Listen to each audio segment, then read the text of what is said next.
Hello, guys, and welcome back to the final episode of UCL Diaries season 1। तो जैसा हमने कहा था कि 10 days 10 चैंपियंस लीग स्टोरीज, तो आज 10वां दिन है और आज सीजन 1 का फिनाले है। तो मैं इस सीरीज का पहला सीजन उस मोमेंट पे एंड करना चाह रहा था जो मेरे लिए हमेशा यादगार रहेगा और जो मेरे दिल के बहुत ज़्यादा करीब है। तो मेरी जर्सी देख के आप समझ ही गए होंगे कि मैं किसकी बात कर रहा हूं। तो मैं बात करने वाला हूं 2011-12 चैंपियंस लीग कैंपेन की, जो चेल्सी ने जीत के पहली बार चैंपियंस ऑफ यूरोप का खिताब अपने नाम किया था। और किस तरीके से अगेंस्ट दी ऑड्स उस रोलर कोस्टर सीजन में हमको देखने को मिला perhaps the most unreal champions league story. तो चेल्सी के लिए सीजन की शुरुआत होती है नए मैनेजर के साथ। मैनेजर आते हैं आंड्रेस वियास बोआस। पिछले season Carlo Ancelotti second finish करते हैं चेल्सी के साथ लीग में, लेकिन ट्रॉफीलेस रहती है चेल्सी।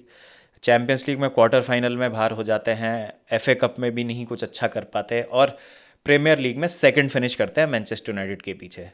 तो रोमन अब्रामोविच की रूथलेसनेस का मतलब होता है कि कार्लो एंचेलोटी को सैक कर दिया जाता है और आंद्रे वियास बोआस को अपॉइंट किया जाता है as the new Chelsea manager. अब आंद्रेस वियास बोआस ने पिछले सीजन ही पोर्तो के साथ एक ट्रेबल किया होता है, यूरोपा लीग ट्रेबल, जहां पे वो पोर्चुगीज लीग, पोर्चुगीज कप और यूरोपा लीग जीतते हैं पोर्तो के साथ। और उस पोर्तो की टीम में राडेमिल फाल्काओ एक सुपरस्टार बन के उभरते हैं हल के साथ। तो बहुत ही एक्साइटिंग और यंग टीम होती है पोर्तो की। तो उनकी इस परफॉर्मेंस को देख के उनको चेल्सी लाया जाता है। तो सीजन की शुरुआत कुछ अच्छी नहीं होती है चेल्सी के लिए। प्रीमियर लीग में बहुत ही इनकंसिस्टेंट रन ऑफ रिजल्ट्स रहता है। चेल्सी की पहली हार आती है 18 सितंबर 2011 को, जहां पर 3-1 के स्कोर लाइन से मैनचेस्टर यूनाइटेड चेल्सी को ओल्ड ट्रैफर्ड में हराती है, जहां पर फर्नांडो टॉरेस एक गोल तो स्कोर करते हैं चेल्सी के लिए। लेकिन जब मैच में वापसी का मौका मिलता है चेल्सी को और फर्नांडो टॉरेस के सामने ओपन गोल होता है, तो ये एक इनफेमस मिस फर्नांडो टॉरेस का, और उसका नतीजा ये होता है कि चेल्सी वो मैच हार जाती है और प्रीमियर लीग में चेल्सी का एक इनकंसिस्टेंट रन जारी रहता है। ड्रेसिंग रूम में भी थोड़ी सी तनातनी की खबरें आने लगती है आंद्रेस वियास बोआस और सीनियर प्लेयर्स में, और निकलस अनेलका और एलेक्स को वो ट्रांसफर लिस्ट में डाल देते हैं और जनवरी में ये दोनों प्लेयर्स ही क्लब को छोड़ के चले जाते हैं। चैंपियंस लीग की ग्रुप स्टेज में भी चेल्सी का परफेक्ट रिकॉर्ड नहीं रहता है। चेल्सी ग्रुप ई में होती है बायर लेवरक्यूसन, वेलेंसिया और गैंग के साथ, और चेल्सी अपने यहाँ पे 6 मैच में से 3 मैच जीतती है, 2 ड्रॉ कराती है और एक मैच में उनको हार का सामना करना पड़ता है, जहां पर बायर लेवरक्यूसन ने उनको हराया होता है एक मैच। चेल्सी ग्रुप स्टेज की आखिरी दिन पे वेलेंसिया को 3-0 की स्कोर लाइन से हरा के कंफर्टेबली अपनी राउंड ऑफ 16 में जगह बना लेती। तो अब नया साल आ चुका है और राउंड ऑफ 16 की शुरुआत होती है। तो पहला लेग चेल्सी खेलने जाती है नापोली के अगेंस्ट नेपल्स में, और वहां पर वो पहला लेग 3-1 से हार जाते हैं।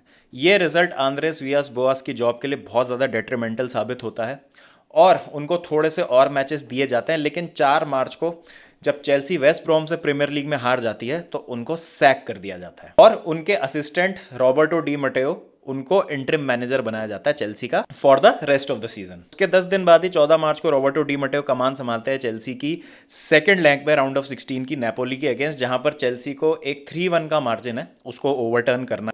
अब आंद्रेस वियास बोआस की सैकिंग का सबसे बड़ा कारण ये था कि वो बहुत सारी चीज़ें बहुत जल्दी चेंज करना चाह रहे थे, और उसमें सबसे बड़ी बात ये थी कि वो सीनियर प्लेयर्स पे ज़्यादा ट्रस्ट नहीं करते थे। वो सीनियर प्लेयर्स को जल्दी से क्लब से निकालना चाह रहे थे, एक यंग टीम बनाना चाह रहे थे, जिसकी वजह से उनको बहुत ज़्यादा दिक्कत हो रही थी सेटल इन होने में।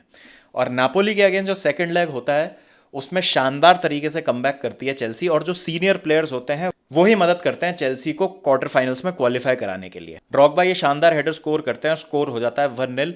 फिर सेकंड हाफ में जॉन टेरी ये हेडर स्कोर करते हैं और स्कोर हो जाता है 2-0, और इसका मतलब यह है कि अवे गोल्स पे चेल्सी जो है वो क्वालिफाई कर रही है। लेकिन गोखान इनलार ये शानदार वॉली स्कोर करते हैं, नापोली को मैच में वापस ले आते हैं और चेल्सी को एक गोल जल्दी से स्कोर करने की जरूरत है। उसी बीच चेल्सी को ये पेनल्टी मिलती है। फिर एक और मेन स्टे चेल्सी के Frank Lampard high pressure penalty को कन्वर्ट करते हैं और स्कोर हो जाता है 3-1। मैच जाता है एक्स्ट्रा टाइम में। एक्स्ट्रा टाइम में चेल्सी की परफॉर्मेंस बहुत अच्छी रहती है। ब्रानिस्लाव इवानोविच ये चौथा गोल स्कोर करके चेल्सी को ये मैच जिता देते हैं और चेल्सी क्वालिफाई कर लेती है क्वार्टर फाइनल्स के लिए। क्वार्टर फाइनल्स का ड्रॉ निकलता है और वहां पे मुकाबला होता है चेल्सी और बेनफिका का, और चेल्सी 1-0 की स्कोर लाइन से पहला लेग जीत लेती है बेनफिका में, और दूसरा लेग 2-1 से जीत के स्टैमफोर्ड ब्रिज में सेमीफाइनल में जगह बना लेते हैं अपनी बार्सिलोना के अगेंस्ट।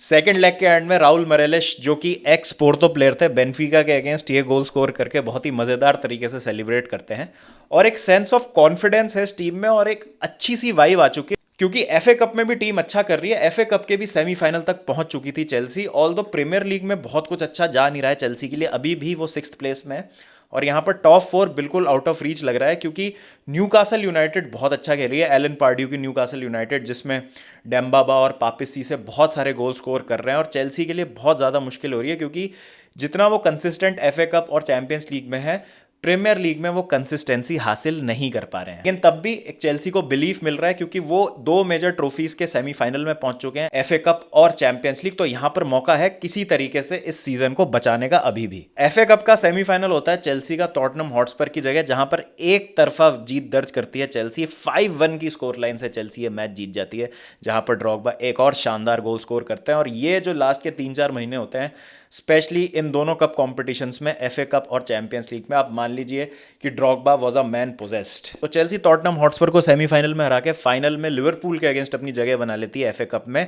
और अब हम आते हैं सेमीफाइनल में चैंपियंस लीग के, जहां पर पहला लेग खेला जा रहा है स्टैमफोर्ड ब्रिज में। तो चेल्सी के सामने होता है एक मॉन्यूमेंटल टास्क, जहां पर एक हाई फ्लाइंग बार्सिलोना टीम को रोकना है, जिसमें Leo Messi, Cesc Fabregas, Pedro, David Villa, Alexis Sanchez, Xavi, Iniesta, Puyol, सारे सुपरस्टार्स भरे हुए हैं, और उनके मैनेजर हैं पेप ग्वार्डियोला। बार्सिलोना बहुत बार बहुत ज़्यादा क्लोज आती है, गोल स्कोर करने के बहुत अच्छे अच्छे चांसेस बनाते हैं, लेकिन गोल स्कोर नहीं कर पाते हैं। और फिर फर्स्ट हाफ के एंड में फ्रैंक लैम्पार्ड यहाँ मेसी से बॉल छीनते हैं, एक लंबी बॉल डालता है रमीरेस को, जो कि बॉल स्क्वायर कर देते हैं ड्रॉगबा के लिए, और ड्रॉगबा फिर से एक बड़े मैच में गोल स्कोर करके लीड दिला देते हैं चेल्सी को। चेल्सी बहुत ही शानदार तरीके से पूरे सेकंड हाफ में डिफेंड करती है, और 1-0 से चेल्सी ये मैच जीत जाती है, और एक गोल की लीड लेके वो आते हैं कैंप नू। सेकेंड लेग जो होता है कैंप नू में, मेरे ख्याल से उससे ज़्यादा ब्रेव परफॉर्मेंस मैंने आज तक नहीं देखी है चेल्सी से। तो मैच की शुरुआत होती है, और पहले ही कुछ मिनटों में सर्जियो बुस्केट्स गोल स्कोर कर देते हैं बार्सिलोना के लिए। थोड़ी देर के बाद जॉन टेरी को रेड कार्ड मिल जाता है, बिकॉज एलेक्सिस सैंचेज पे वो ऑफ द बॉल इस तरीके का एक नी मार देते हैं, और उनको रेड कार्ड देके सेंड ऑफ कर दिया जाता है। तो चेल्सी अब are now down to 10 man, और अब उनके पास एक प्लेयर कम है, प्लस स्कोर जो है वो बराबरी पे चल रहा है, और कैंप नू में मैच है, जहां पर बार्सिलोना बिल्कुल चढ़ चुकी है। थोड़ी देर के बाद आंद्रेस इनिएस्टा ये शानदार गोल स्कोर कर देते हैं, और मैच हो जाता है 2-1। और अब लगता है कि अब तो फ्लड गेट्स खुलने वाले हैं। बार्सिलोना जो है अब 2 नहीं 3 या 4 गोल भी मार सकती है, और बस ये तो फॉर्मेलिटी मात्र है, क्योंकि चेल्सी किसी भी तरीके का कोई चांस क्रिएट नहीं कर रही है, बैकफुट पे हैं, बहुत डीप डिफेंड कर रहे हैं। लेकिन suddenly out of nowhere first half के एंड में ये अपॉर्चुनिटी मिलती है चेल्सी को, जहां पे फ्रैंक लैम्पार्ड एक पास स्क्वीज करते हैं, और रमीरेस अपने आप को 1-on-1 सिचुएशन में पाते हैं विक्टर वाल्डेस के साथ, और एक शानदार चिप से उनको बीट कर देते हैं। एक अवे गोल आ जाता है चेल्सी के पास। तो यहां पर एग्रीगेट पे स्कोर 2-2 है, एक अवे गोल है चेल्सी के पास, और एज थिंग स्टैंड चेल्सी अब क्वालिफाई कर रही है फाइनल के लिए। और सेकंड हाफ अब शुरू होता है। अब सेकंड हाफ में एक क्लियर मोटो है चेल्सी का कि किसी भी तरीके का लैप्स इन कंसंट्रेशन नहीं होना है, डीप डिफेंड करना है, अपनी जान बचानी है, कैसे ना कैसे करके बार्सिलोना को रोकना है गोल स्कोर करने से। सेकंड हाफ के थोड़ी देर के बाद यहाँ पर ड्रॉगबा एक पेनल्टी कंसीड करते हैं, और मेसी के पास मौका होता है ये गोल स्कोर करके बार्सिलोना को लीड दिलाने का, लेकिन वो शॉट लेते हैं और क्रॉस बार पे लगता है शॉट, पेनल्टी मिस हो जाती है, और चेल्सी के पास फिर से एक होप आती है कि शायद ये रात चेल्सी की हो सकती है। उसके बाद मेसी फिर एक अटेम्प्ट लेते हैं, पीटर चेक का शानदार सेव होता है, वो बॉल को टिप कर देते हैं क्रॉस बार पे, वो भी एक क्लोज शेव होता है चेल्सी के लिए। और इसके अलावा और 2-3 बहुत क्लोज चांसेस होते हैं चेल्सी के लिए। एक गोल भी स्कोर करता है फैब्रिगास, लेकिन वो ऑफसाइड होता है। तो चेल्सी बहुत ज़्यादा डीप डिफेंड कर रही है, मैच के कुछ लास्ट के मिनट चल रहे हैं, और इसी बीच एशली कोल ये बॉल क्लियर करते हैं, और बॉल आती है फर्नांडो टोरेस के पास, जो कि हाफ लाइन पे खड़े हैं। उनके आगे कोई नहीं है, सिर्फ एक गोल, और उसमें खड़े बीच में विक्टर वाल्डेस। तो टोरेस बॉल को लेके भागते हैं, उनके पीछे सर्जियो बुस्केट्स भाग रहे हैं उनको रोकने के लिए। एक स्टेप राइट में लेते हैं, बीट करते हैं विक्टर वाल्डेस को, और बॉल को रोल कर देते हैं नेट में। स्कोर हो जाता है 2-2, एग्रीगेट पे 3-2। और मानिए जैसे चेल्सी फैंस, रॉबर्टो डी मटे और जितने भी बेंच पे चेल्सी प्लेयर्स होते हैं, सब में खुशी की एक लहर दौड़ जाती है, और मैच वहां पर चेल्सी जीत जाती है, फाइनल में अपनी जगह बना लेती है बायर्न म्यूनिख के अगेंस्ट। अब यहां पर आपको एक बात यहां पर नोटिस करनी पड़ेगी कि चेल्सी खेल रही थी बार्सिलोना के अगेंस्ट, और बायर्न म्यूनिख खेल रही थी रियल मैड्रिड के अगेंस्ट।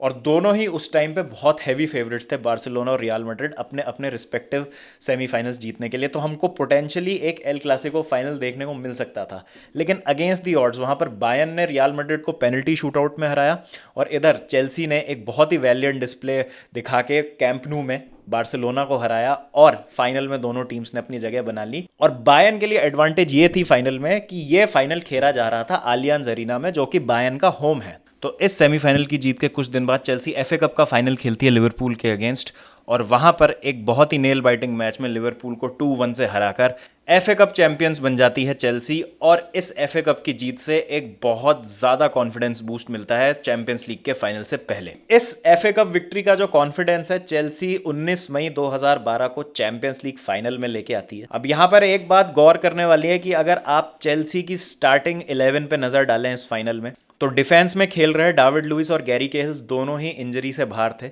और सिर्फ 48 घंटे पहले वो फिट हुए थे फुल ट्रेनिंग करने के लिए, और उनको खेलना था perhaps one of the biggest matches in Chelsea's history. 2008 में चेल्सी बहुत ही हार्ट ब्रेकिंग फैशन में मैनचेस्टर यूनाइटेड से चैंपियंस लीग फाइनल हारी थी, और उसके 4 साल के बाद अब मौका था चेल्सी के पास एक और चैंपियंस लीग जीतने का। उसके अलावा सबसे जो इंटरेस्टिंग सिलेक्शन चॉइस थी वो ये थी कि रायन बर्ट्रैंड को लेफ्ट विंग पे चांस दिया गया था। तो यहाँ पर जॉन टेरी अवेलेबल नहीं थे बिकॉज उनको सस्पेंड कर दिया गया था, रेड कार्ड मिल गया था। राउल मरेलिश भी सस्पेंडेड थे, ब्रानिस्लाव इवानोविच भी अवेलेबल नहीं थे। तो जो चेल्सी की मेन टीम के 3-4 प्लेयर्स थे वो अवेलेबल नहीं थे, और इस वजह से इस तरीके की लाइनअप जो है वो चेल्सी को उतारनी पड़ी। तो मैच शुरू होता है, और जिस तरीके से बारसा ने डोमिनेट किया था चेल्सी को, बायर्न म्यूनिख भी उसी तरीके से पोजेशन डोमिनेट करती है और बहुत अच्छे अच्छे चांसेस क्रिएट करती है। और क्योंकि मैच भी बायर्न के होम में हो रहा है, तो बायर्न को वो सपोर्ट मिला हुआ है। अगेंस्ट दी ऑड्स एक परफॉर्मेंस चल रही है।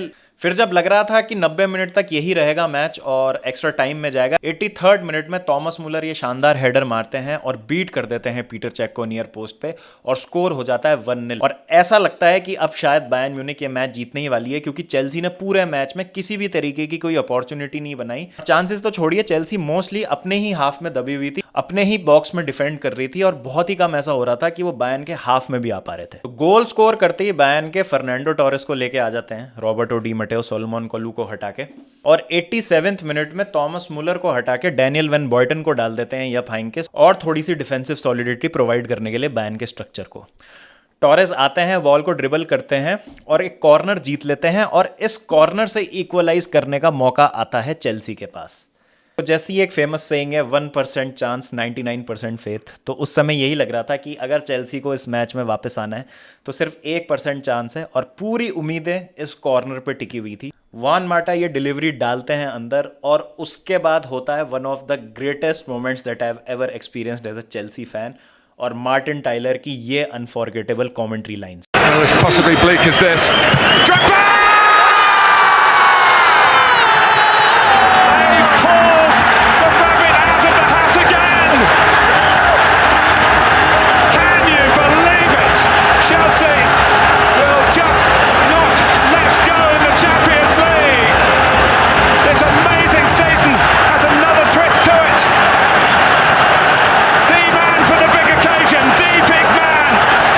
ड्रॉगबा ये शानदार हेडर स्कोर करते हैं और इक्वलाइज कर देते हैं फुल टाइम से जस्ट 2 मिनट पहले, और चेल्सी को किसी तरीके से चैंपियंस लीग में रखते हैं। और इतने सारे हेरी मोमेंट्स हुए थे इस चैंपियंस लीग में, चाहे वो नापोली के अगेंस्ट कमबैक हो, बारसा के अगेंस्ट वो परफॉर्मेंस हो।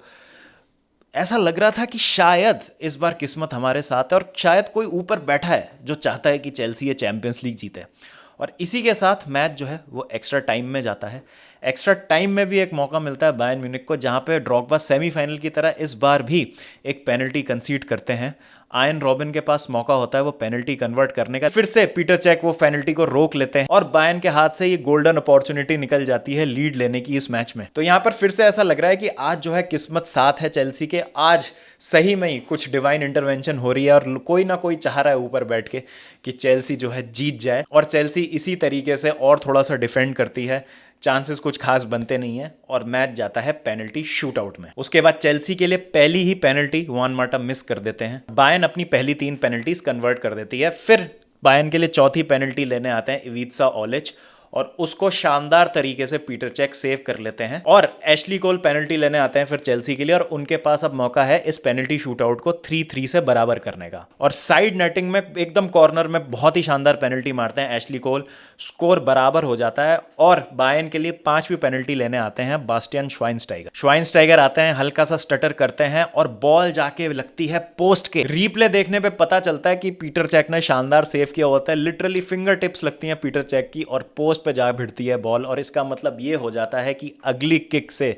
चेल्सी बन सकती है यूरोपियन चैंपियंस। 5वीं और डिसाइसिव पेनल्टी किक लेने आते हैं चेल्सी के hero the legend Didier Drogba. और 2008 चैंपियंस लीग फाइनल में 5वीं पेनल्टी चेल्सी के लिए लेने आए थे जॉन टेरी। और क्योंकि ड्रॉगबा उस समय सेंट ऑफ हो गए थे, अगर ड्रॉगबा फील्ड पे होते तो जॉन टेरी की जगह ड्रॉगबा ने वो पेनल्टी ली होती।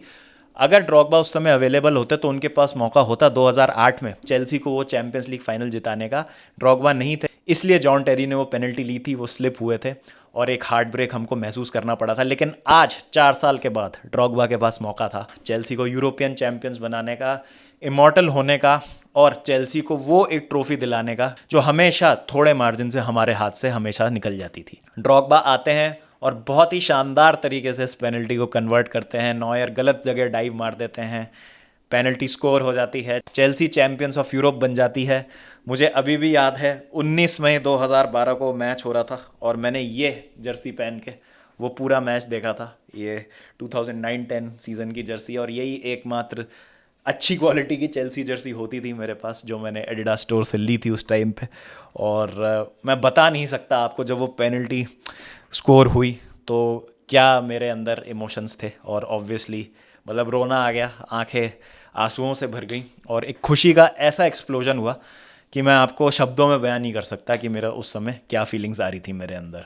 तो चेल्सी इस विक्ट्री से ये हुआ कि एक कप डबल जीत गई। एक सीज़न जो इतना ख़राब जा रहा था, जहां लीग में 6th फिनिश किए थे, वहां FA कप जीत गए, चैंपियंस लीग जीत गए और एक बहुत ही ज़्यादा इम्प्रेसिव और मैजिकल चैंपियंस लीग कैंपेन को अब शानदार तरीके से एंड किया। तो हमको लगा था ये किक ड्रॉगबा के चेल्सी करियर की लास्ट होगी और इससे अच्छा तरीका नहीं हो सकता किसी भी लेजेंड को फेयरवेल करने के लिए कि वो अपने आखिरी मैच में आखिरी किक ऑफ द फुटबॉल से वो आपको चैंपियंस लीग फाइनल जिता रहे हैं। तो इसी के साथ 2012 चैंपियंस लीग फाइनल का एंड होता है और चेल्सी बन जाती है चैंपियंस ऑफ यूरोप। लेकिन ड्रॉगबा का वो लास्ट मैच नहीं होता है चेल्सी के लिए। 2 सीज़न के बाद 2014 में चेल्सी फिर से साइन करती है ड्रॉगबा को 1 सीज़न के लिए और फिर वो प्रीमियर लीग भी जीतते हैं चेल्सी के साथ, लेकिन वो कहानी कभी और इसी के साथ दोस्तों हमारा सीज़न 1 जो है वो ख़त्म होता है UCL डायरीज़ का एपिसोड 10। कैसे लगे आपको ये सारे episodes? Please do let me know in the comment section. और अगर आपको लगता है कि ये सीरीज़ को कंटिन्यू करना चाहिए तो वो भी मुझे बताइएगा। और आप चेल्सी फ़ैन हैं अगर, तो उस रात आपकी क्या मेमोरी और आपको कैसा महसूस हुआ था वो भी मुझे ज़रूर बताइएगा, मुझे बहुत अच्छा लगेगा वो सुन के। तो चलिए गाइस, फिर मिलते हैं आपसे और कहानियों के साथ। जब तक अपना ध्यान रखिए, टेक केयर। और जाते जाते मैं आपको मार्टिन टेलर के इन वर्ड्स के साथ छोड़ के जाता हूँ।